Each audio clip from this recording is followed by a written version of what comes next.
হ্যাঁ, আমি চলে গেছি অলরেডি লাইভে।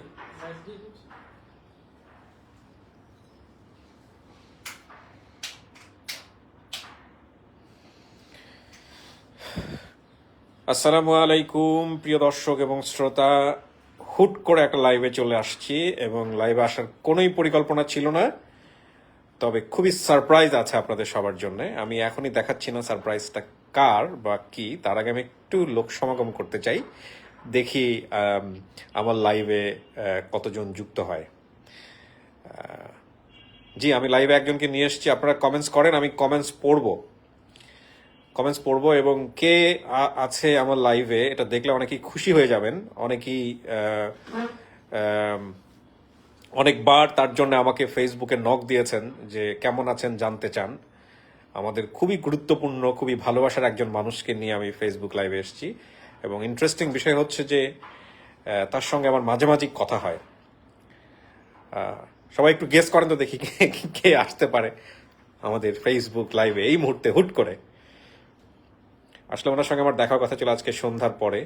তখন আমার একটা পরিকল্পনা ছিল যে আমি ওনাকে নিয়ে হয়তো আমাদের দর্শক যারা আছেন তাদেরকে আমি জানাবো, কিন্তু যাই হোক, প্রায় 3000-এর মতো মানুষ দেখছে। আমার মনে হয় যে এবার আমি একটু দেখাতে পারি যে কে আমার সঙ্গে ফেসবুক লাইভে আছে। আপনাকে দেখা যাচ্ছে দাদা, কিছু যদি বলতে চান। আমাদের প্রিয় দাদা গৌরাঙ্গ দা, অনেক অনেক দিন পর, প্রায় বছরখানেক পর বোধহয় আপনার সঙ্গে আমার দেখা, তাই না? 4 মিলিয়ন বা 5 মিলিয়ন হয়েছিল আমাদের ফেসবুক পেজে, তখন আপনি আসছিলেন আপনি আমাদেরকে শুভেচ্ছা জানানোর জন্য। আপনি মাঝখানে অনেক অসুস্থ ছিলেন এবং সে গল্প হচ্ছিল এবং আপনি বলছিলেন যে ঈশ্বরের কৃপায় আপনি ফিরে এসেছেন, আপনার বেঁচে থাকার কথা না। আপনি যদি আপনার দর্শকদের জন্য একটু জানান কি হয়েছিল আপনার। আসলে বাঁচার কথা ছিল না, কারণ আমার সিভিয়ার একটা ব্রেন স্ট্রোক হয়। ডাক্তারও আশা ছেড়ে দিয়েছিল, হয়তো আমার সৃষ্টিকর্তায় গুরুদেব অথবা আমার যে যারা আমাকে চিনে জানে, যারা ভালোবাসে, ও তাদের মানে আশীর্বাদই হয়তো বেঁচে আছি এখনো। কারণ আমার যে সিভিয়ার স্ট্রোক হয়েছে, ডাক্তাররা বলেছে যে 72 ঘন্টার মধ্যে কোনো সম্ভাবনা নাই জ্ঞান ফেরার, বাট সামহাউ মানে আফটার 14 আওয়ার্স মিরাকল। মানে আমি, হ্যাঁ, মিরাকল। কারণ ডাক্তাররা এখন, আমি 24 তারিখে ডাক্তারের কাছে ভিজিটে গিয়েছিলাম, আমার তো মান্থলি এখন যেতে হয়। তো ডাক্তার তখনও বলছে যে এখনো বিশ্বাস হয় না আমার যে আপনাকে আমি সার্জারিতে নিয়ে যাই নাই, সার্জারি করিনি, আপনি শুধু ঔষধের উপর দিয়ে, আপনার একটা স্ট্রিপ নাই, আপনার একটা হুইল চেয়ার নাই, আপনি নিজে নিজে চলতে পারেন।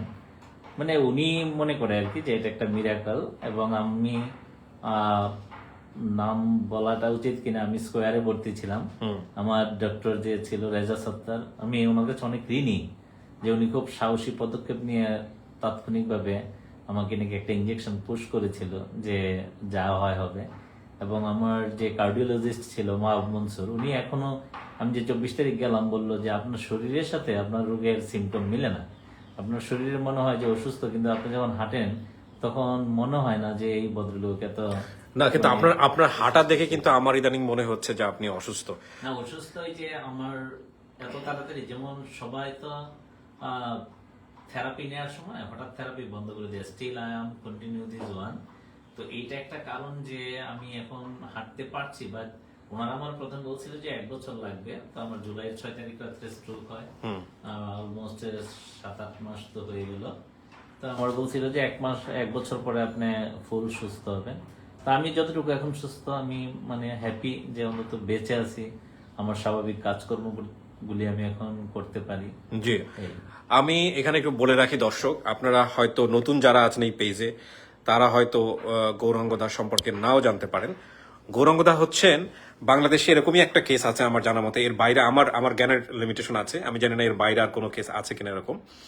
গৌরাঙ্গ দা হচ্ছে যে ইন্টারে ফেল করা স্টুডেন্ট, এসএসসিতে কোন রকম ফার্স্ট ডিভিশন, রাইট দাদা? আমি যদি ভুল না করে দেখি, এসএসসিতে স্টার পেয়েছিল, তারপরে ইন্টারে সে ফেল করে। ইন্টারে কত সালে ফেল করেন? 96 একবার ফেল করে, 97 একবার ফেল করে, 98 গিয়ে উনি হচ্ছে 99 ইন্টারমিডিয়েট পরীক্ষা দিয়েছে। উনি সারা বাংলাদেশে ফার্স্ট হয়েছিল কুমিল্লা বোর্ডে না, কুমিল্লা বোর্ডে উনি ফার্স্ট হয়েছিলেন কমার্স থেকে। মানে ইন্টারে উনি 2বার ফেল করেছিলেন, ফেল করে তারপরে উনি ফার্স্ট হয়েছিলেন কুমিল্লা বোর্ডে 97 সালে। 99 সালে উনি হচ্ছে হলো, এবং এই স্টোরিটা আমি প্রচার করেছিলাম 2020 সালের করোনার চলাকালীন সময়ে। দাদা আমাকে মেইল করেছিলেন, এবং তারপরে তো এটা একটা বাংলাদেশে সেই সময়কার সবচাইতে ভাইরাল কন্টেন্ট।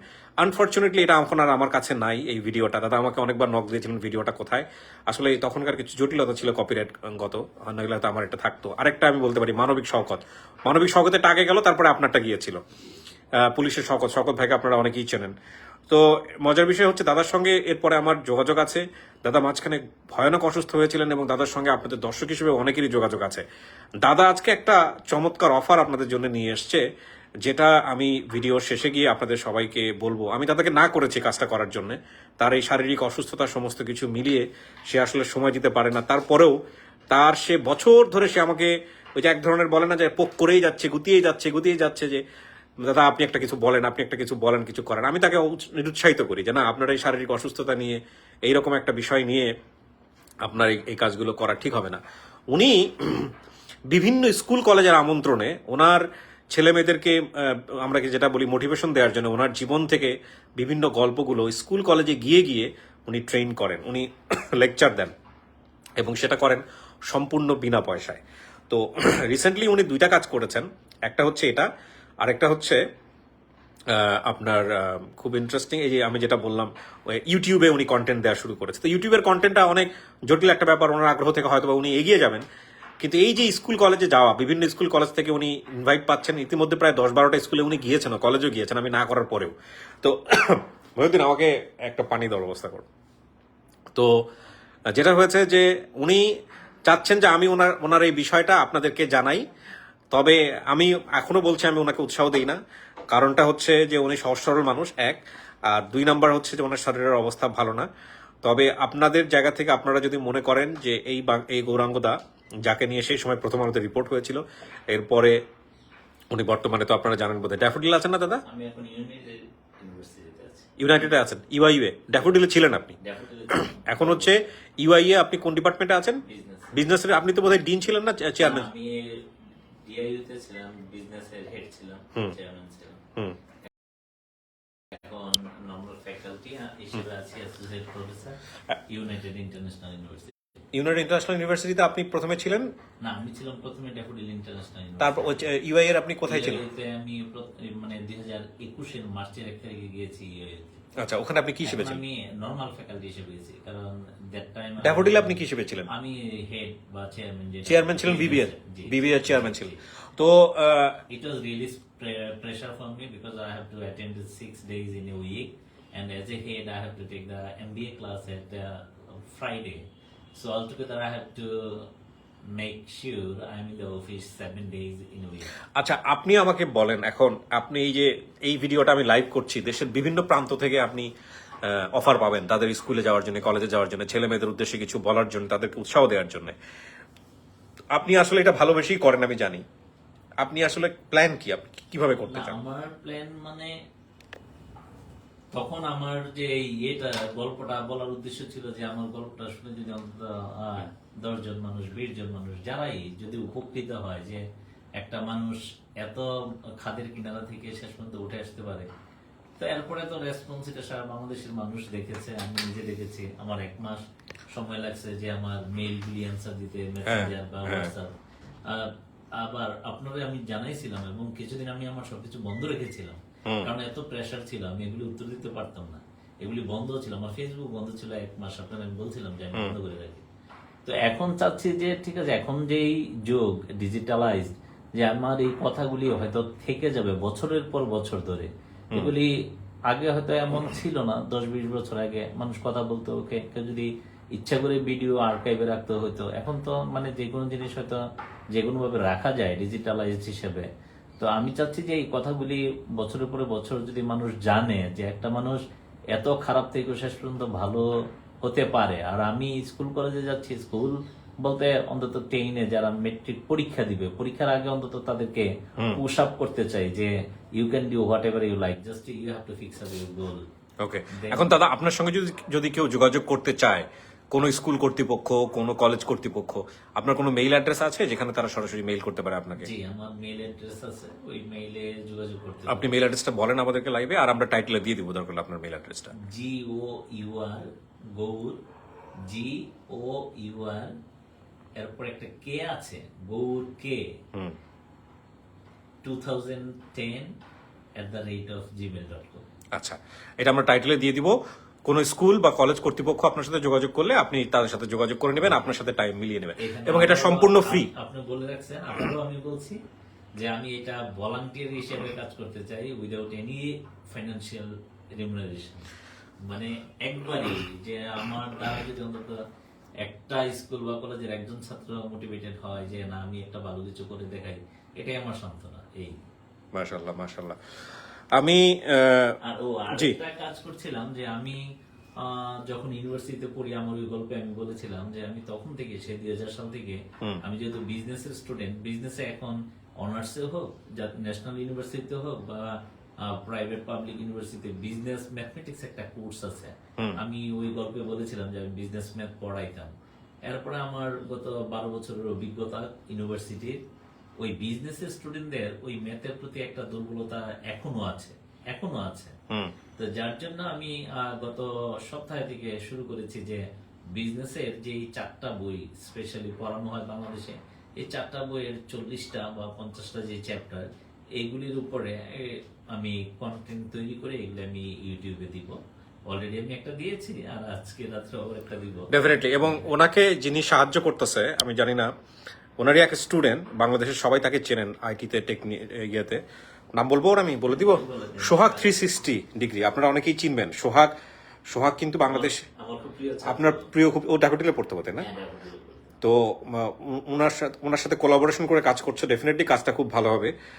আর সোহাগ আমারও খুব প্রিয়, কারণ ওর কথাবার্তা, ওর বাচনভঙ্গি, এবং ডেফিনেটলি ওর যে কন্টেন্ট ও তৈরি করে বিভিন্ন ডিভাইস নিয়ে, এটা আমাকেও খুব হেল্প করেছে। আমি টুকটাক স্টুডিও তৈরি করার ক্ষেত্রে ওর পরামর্শ, মানে অনলাইন পরামর্শ, যেগুলো ভিডিওগুলো আছে, আমার সাথে সরাসরি কখনো কথা হয়নি, হয়তো হবে ভবিষ্যতে, সেগুলো আমি নেই। তো উনি হচ্ছেন ডিরেক্ট আমাদের দাদার স্টুডেন্ট, তো ওনার সাথে কোলাবোরেশন করে ওনারা করতেছেন এই কাজটা।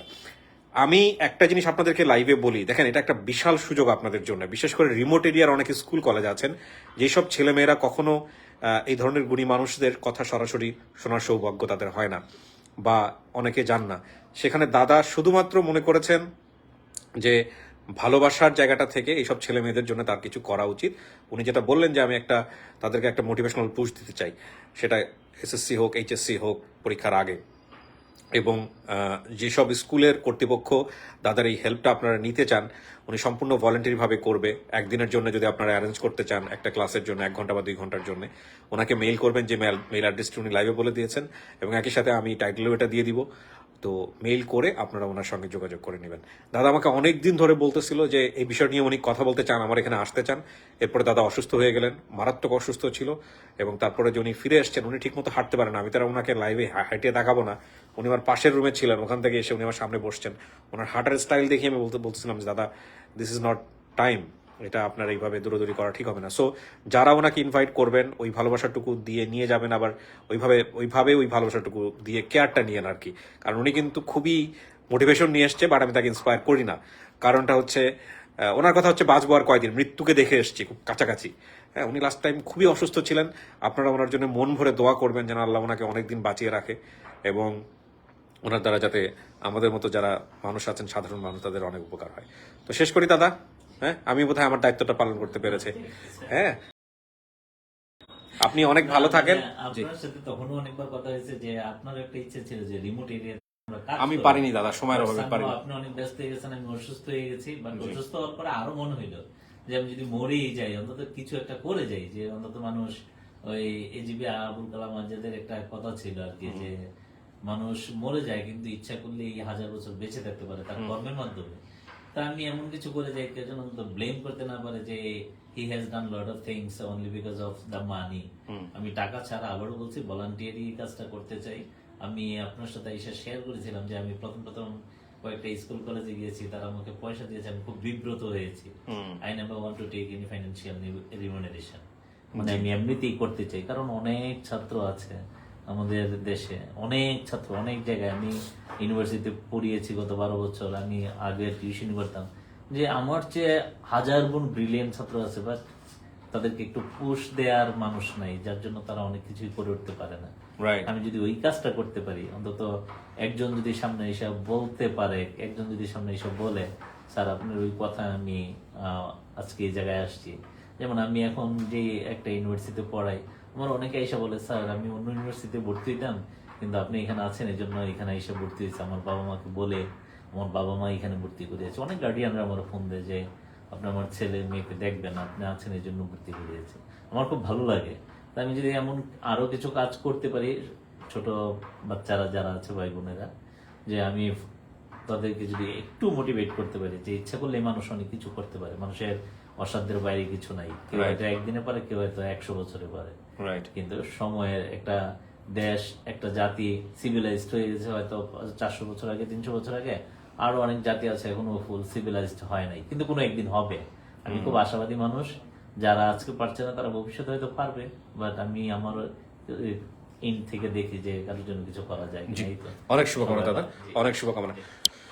সো দর্শক, যারা এই সুযোগটা নিতে চান, যেসব স্কুলের কর্তৃপক্ষরা এই ভিডিওটা দেখলেন, যারা মনে করেন গৌরাঙ্গদাকে নিয়ে গিয়ে তাদের স্কুলের ছেলে মেয়েদেরকে আপনারা মোটিভেশন দিবেন, হ্যাঁ, তো তারা ওনার মেইলে সরাসরি কথা বলবেন, কন্ট্যাক্ট করবেন। এটা সম্পূর্ণ ফ্রি উনি করবেন, নিজের বিবেকের জায়গাটা থেকে, ভালোবাসার জায়গাটা থেকে। It's a great opportunity. 10 এর বাচ্চা হলে হয় বা ইন্টারমিডিয়েট 10 বা ইন্টারমিডিয়েট সেকেন্ড ইয়ার, ক্লাস 10 অথবা ইন্টারমিডিয়েট সেকেন্ড ইয়ারের বাচ্চাদের জন্য। অনেক ভালো থাকুন, শেষ করছি আজকের মতো। আসসালামু আলাইকুম।